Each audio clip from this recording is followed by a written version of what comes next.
Millions of Americans taking to the skies as we head into the busiest travel week of the year.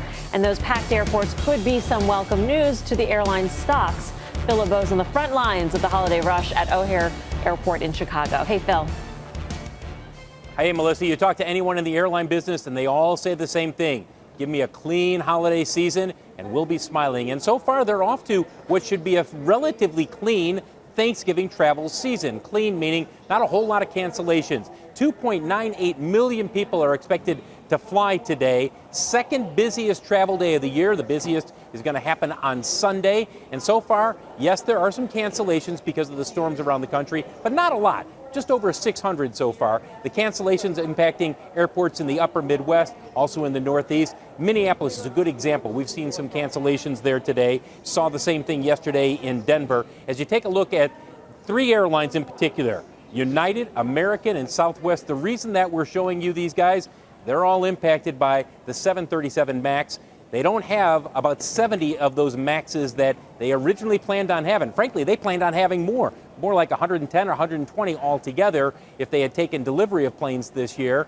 As you take a look at those stocks, also keep in mind that for Boeing, the big focus now turns to next week, the beginning of the month. And as we talked about yesterday, Melissa, December is a critical month for Boeing as they continue to target December as the month when they will finally get recertification of the 737 MAX. Guys, have a happy Thanksgiving. Phil, with fewer planes out there, is pricing firmer?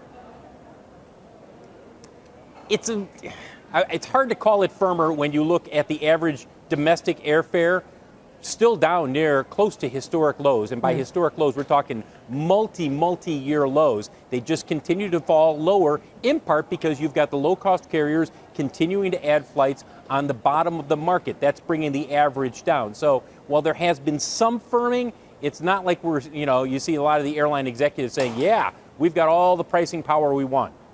All right. Happy Turkey Day, Phil. Oh, just to tweak me. Phil doesn't say that. Phil's too smart to say Happy Turkey Day and gobble but if gobble. Phil wanted to annoy Guy Adami, he would say Happy Turkey Day. And Phil is clever that way. Thank you, Phil. Airline stocks, where do you go? You know, JetBlue earlier this year, remember they announced that they're going to start flying transatlantic? And I think that's a really interesting one. Here's a stock that trades about, 8 times earnings. Are expected to grow earnings 20% plus next year on a sales growth of about 7%. That one seems kind of cheap with kind of, I think a catalyst. As we get into 2020, I think it'll be something that maybe analysts start thinking about a little bit too. That one seems really interesting to me. The airline index itself is up about 17%. That has all come since August, basically. So all of these look fairly good, and they all look like they want to break out. If I had to pick one in the group, I'd probably just buy across the board. But Delta Airlines, DAL, is probably the one that I like the best for a breakout. I went for the laggard. I went for Spirit Airlines, ticker symbol SAVE. Stock is down still 32%. It's about 10% off the bottom.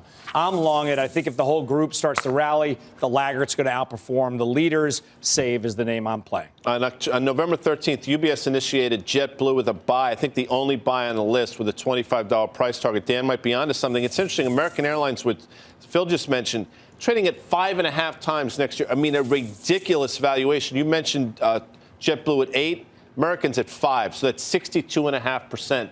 Did that in my head. Anyway, the stock has made a series of lower lows and lower highs. Technically, it looks like a disaster. And UBS initiated that with a sell on a $27 price target. That stock, to me, despite the valuation, I think goes lower from here. It's amazing we didn't talk about Boeing at all in this segment. But should we have? Mentioned Boeing. Sure. He did. We didn't do it, though. It's amazing how the stock still hangs in, sitting right above its 200-day moving average. This is one that you threw everything at. You want to talk about, Dan said, what a bad year it's been for headlines with Amazon. Talk about a bad year for Boeing. The stock's still stuck in there. It tells you a lot. All right. Well, you can read more about the winners and losers in the holiday travel rush on our website, CNBC.com.